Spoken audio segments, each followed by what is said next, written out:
And so we come to Christmas talks. And how did that all begin?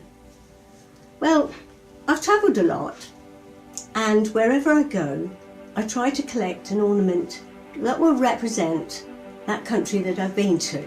It may not be a Christmas decoration. For instance, when we went to Cuba, they didn't celebrate Christmas because of communism.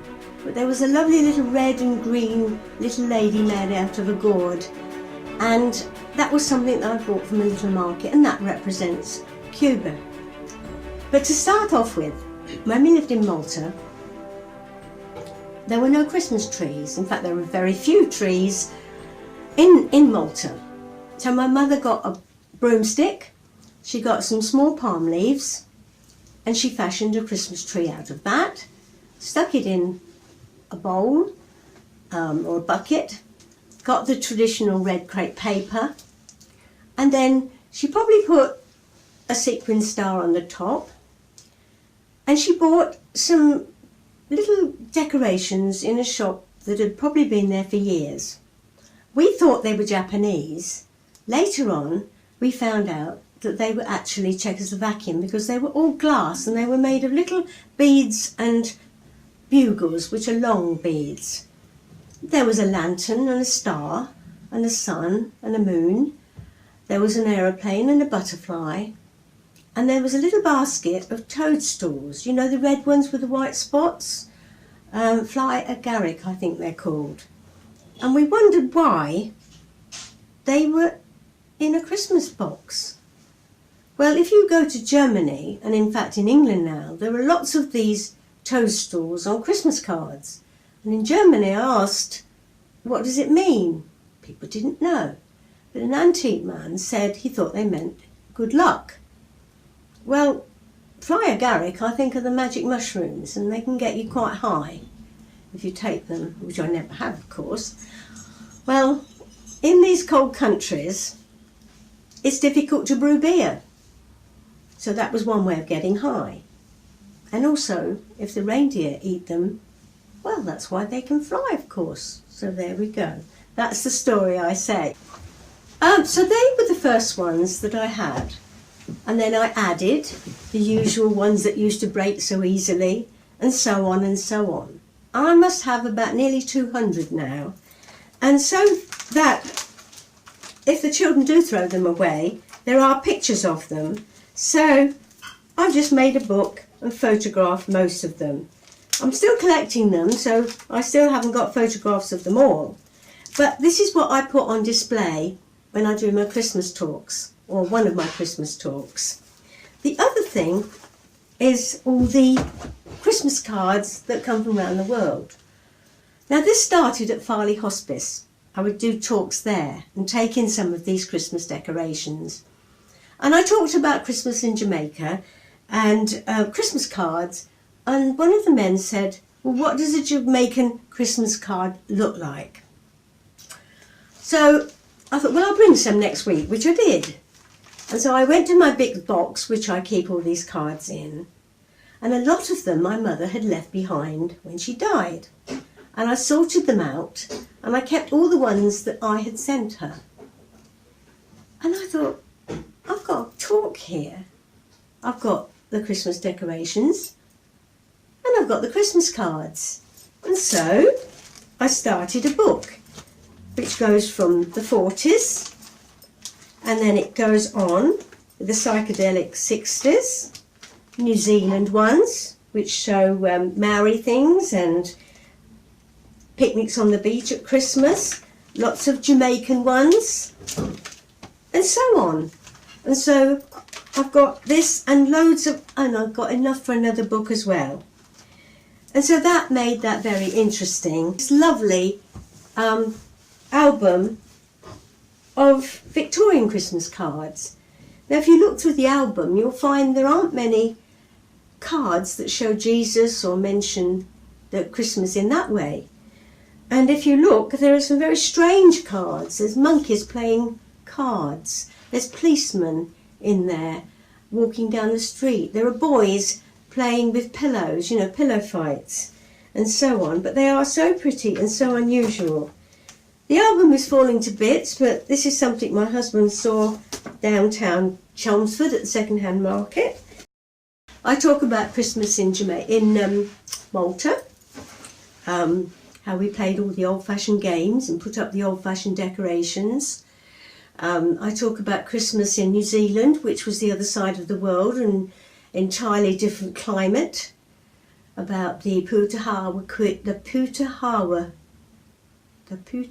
tree, which is the Maori sacred tree, how that blossoms at Christmas and is called the Christmas tree. And then, of course, I talk about Christmas in Jamaica, when as I've already said, when the poinsettia blossoms, about the Christmas cake or Christmas pudding. In fact, I'll read you one of those poems about the Christmas pudding, because what they do is they start, after Christmas, they put all the dried fruit in a big jar in the kitchen, and then they keep filling it with rum and port and rum and port and rum and port. And then just before Christmas, they make the mixture, and then they boil it on the fire, and you've got a Christmas cake, which it's similar to our Christmas pudding, but laced, of course, with all this rum. And it's sometimes used for anniversary cakes and wedding cakes. And in other islands, it's called black cake. So I will read you, and please excuse my accent if anyone's listening. I'm not trying to take fun, but having lived there, I did manage to get a little bit of the accent. And children like it when you try and put a bit of the flavour of the accent in. After Christmas, Auntie put a big jar in the kitchen, filled to the top with currants, raisins, sultana and prune. Then she soaked it with port and rum, adding a little more every day. So the fruit all plump up, juicy, more and more till it fruit near to bursting. Then come near Christmas, she make the pudding, beating the butter and the sugar real hard till it creamy. Then the golden eggs, one by one, till she ready to add the fruit.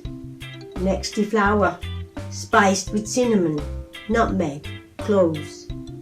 Into the bowl she spooned the mixture, then she boiled the pudding on the coal pot, hour after hour, till they just done. Come Christmas Day, the pudding always so rum fruity and sweet. So, apologies for the accent, but that was one of the traditions over there, to have the lovely Jamaican Christmas pudding, and of course the rum punch and dancing, and everybody danced. My mother loved it when we went over there, because you didn't just sit and watch, but everybody danced, however old they were. So Christmas in Jamaica was strange because it was very hot, but not as hot as in the summer. It did cool down a bit. And sometimes we would take visitors, and of course we had lots of visitors coming out to Jamaica. And we'd take them up to the north coast where the beautiful beaches were. And there was a special place called Negril, which hardly had anything there. And we used to go and stay in an old overseer's house in a place called Green Island. It wasn't an island, but it was near Negril, which had two beautiful beaches with hardly anything on it. The sea was crystal clear. The sand was beautiful. All there was a hotel called the Sundowner and a few guest houses. We used to stay at the overseer's house, which was in the middle of the plantations, the sugar plantations, on a little hill. There was no hot water, but it had mahogany stairs, it had 4 posters in the bedrooms. Outside there would be all the different exotic flowers, and in the night time you'd hear people singing in the distance. The sun would come down at sundown, 6 o'clock. We'd sit on the veranda, and she would serve us rice and peas or saltfish and ackee, local foods. People loved it out there. And so we moved from Jamaica to Maryland, And what I loved about Maryland was that my neighbours were very friendly. And one neighbour invited us into her house to see her tree, and she decorated it like the colonists did, with popcorn. The children had stringed the popcorn. You can dye it if you want to. She draped it round the tree. And she also put corn cob dollies, or dollies made from the husks, corn husks. They would be on the tree, and red bows. So that was one of the ways that the colonists used to do that, because obviously they had to use natural things, or they would put on candied fruits and so on, or nuts, paint nuts. The other lady, she got her little boy to string cranberries, and they would be draped on the tree. I also made Christmas decorations out there, butterflies from polythyrene, and put beads on them, and I swapped them with my neighbours, and they made things. So when I put those on the tree, they are my memories of Maryland. And this is the poem that I made up, and I put it into the shape of a tree. It hasn't been published, but people like it, and I've sent it out as a Christmas card over the year. And it starts off, dress the tree with popcorn chains, corn husk dolls and candy canes, marzipan and gingerbread, and velvet bows of crimson red, cinnamon sticks and cranberry strands, carefully made with loving hands. And again, some people think that's a bit sort of, sentimental, but isn't Christmas sentimental? And that is exactly what happened out there. Christmas with all natural things. Tell you what they don't have in America, they're Christmas crackers. And you can't import them because of health and safety. They contain explosives, don't they? Another thing they don't have is a Christmas cake, not like ours with all the icing and so on. But they do have Christmas cookies. And it only lasts for one day over there. They don't have a Boxing Day. And so if you come to one of my talks on Christmas, we have Christmas in Victorian times and the pagan origins. The second one is Christmas around the world. And the third one is Christmas in the Caribbean. And then the new one is the history of pantomime. So we cover Christmas in quite a way.